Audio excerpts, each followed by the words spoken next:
નમસ્કાર દર્શક મિત્રો, બોટાદ દસ્તક ન્યૂઝમાં આપનું હાર્દિક સ્વાગત છે। હું છું એલડી મકવાણા। આપ જોઈ રહ્યા છો બોટાદ દસ્તક ન્યૂઝ। હવે પછીના સમાચાર વિગતવાર। નાગલપર પ્રાથમિક શાળાની આસપાસ ગંદકીના સામ્રાજ્ય।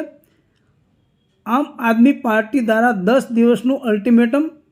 બોટાદ જિલ્લાના નાગલપર ગામમાંથી એક મહત્વના સમાચાર સામે આવી રહ્યા છે, જ્યાં સ્થાનિક સરકારી પ્રાથમિક શાળાની આસપાસ ફેલાયેલી અસહ્ય ગંદકીને લઈને વિરોધનો સૂર ઉઠ્યો છે। મુખ્ય મુદ્દાઓ: વિદ્યાર્થીઓનું ભવિષ્ય જોખમમાં। નાગલપર ગામના આ પ્રાથમિક શાળામાં હાલમાં 700થી વધુ વિદ્યાર્થીઓ અભ્યાસ કરી રહ્યા છે। શાળાની ત્રણેય બાજુ ગંદકીના ગંજ ખડકાયા હોવાથી બાળકોના સ્વાસ્થ્ય સામે મોટું જોખમ ઊભું થયું છે। સ્થાનિકોની રજૂઆત: ગામના આગેવાનો દ્વારા આ બાબતે અગાઉ પણ તંત્રને રજૂઆત કરવામાં આવી હતી, પરંતુ કોઈ યોગ્ય ઉકેલ આવ્યો ન હતો। આમ આદમી પાર્ટીનું અલ્ટિમેટમ: ગામના આગેવાનોની રજૂઆતના પગલે આમ આદમી પાર્ટી આપના બોટાદ જિલ્લાની ટીમ નાગલપરના વિદ્યાર્થીઓની વારે આવી છે। પાર્ટી દ્વારા તંત્રને આગામી 10 દિવસમાં આ ગંદકી દૂર કરવા માટેનું કડક અલ્ટિમેટમ આપવામાં આવ્યું છે। જો આગામી 10 દિવસમાં શાળાની આસપાસની ગંદકી હટાવવામાં નહીં આવે તો આગામી સમયમાં સ્થાનિકો અને પક્ષ દ્વારા ઉગ્ર આંદોલન કે વિરોધ પ્રદર્શન કરવામાં આવી શકે છે। આ 10 દિવસનું અલ્ટિમેટમ આપવામાં રક્ષાબેન પટેલ, બોટાદ મહિલા જિલ્લા પ્રમુખ, પરસોત્તમભાઈ રાઠોડ, બોટાદ વિધાનસભા પ્રભારી શ્રી, બોટાદ દસ્તક ન્યૂઝ, એલડી મકવાણા, બોટાદ। આમાં ફોટા પાડ્યા છે, તમે લઈ લો વિડીયો।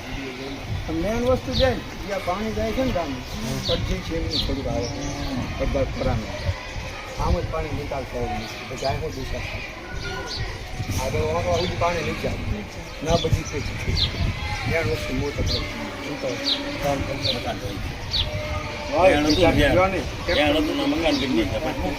આખો રસ્તો જૂનો રસ્તો અમારે વડવા પાણી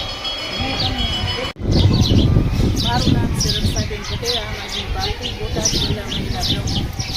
હાલની અંદર અમારો અત્યારે ગુજરાતની અંદર જે સંગઠન ચાલતું છે અત્યારે નિમણૂક કરવામાં આવ્યા છે સંગઠન મંત્રી વિધાનસભાના તો અજયભાઈ ચમોડ, અને હાલની અંદર જે 107 વિધાનસભાના પ્રભારી તરીકે નિમણૂક કરવામાં આવ્યા છે તેઓ પરસોત્તમભાઈ રાઠોડ।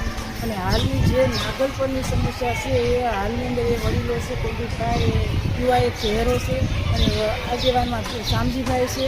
આ લોકોએ અમને કીધું છે કે આ ગંદકીવાળો જે છે એ નિશાળ ફરતો છે, છોકરાનું ભવિષ્ય બગડે છે, તો આ અમારે કઈ રીતે સાફ સફાઈ કરવી છે। ઘણીવાર આ લોકોએ વારંવાર લેટર આપેલા છે, લખિતમાં મોકલેલું છે, પણ કોઈ આ તંત્ર જવાબદારી નથી લેતું। તો હાલની અંદર જે કાંઈ પગલાં કરવા લેવામાં આવે તેમ આમ આદમી પાર્ટી દ્વારા તમામ નાગલપરના વડીલોને, આગેવાનોને, જુવાનોને આ બધાને ભેગા કરી અને જે કાંઈ કરવું પડે તે અમે કરીશું એવી અમારી માંગ છે।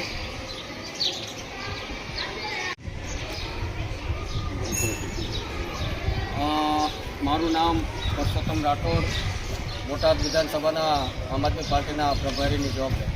અમારી સાથે અહીંના જ આગેવાન શામજીભાઈ તથા કુલદીપભાઈ અને મહિલા મોરચાના પ્રમુખ શ્રી બેનશ્રી તથા સંગઠન મંત્રી બોટાદ વિધાનસભાના અજયભાઈ જમોર તથા અમારી સમગ્ર ટીમ આજે આ નાગલપર ગામે જે ગંદકી શાળાની બાજુમાં અને એવી ગંદકી છે તે જે દૂર કરવા માટે તંત્રને અવારનવાર લેટર લખવામાં આવેલ છે, રજૂઆત કરવામાં આવેલ છે, પણ તંત્રએ આજ સુધી ક્યારેય કોઈ રજૂઆતને ધ્યાને લીધી નથી।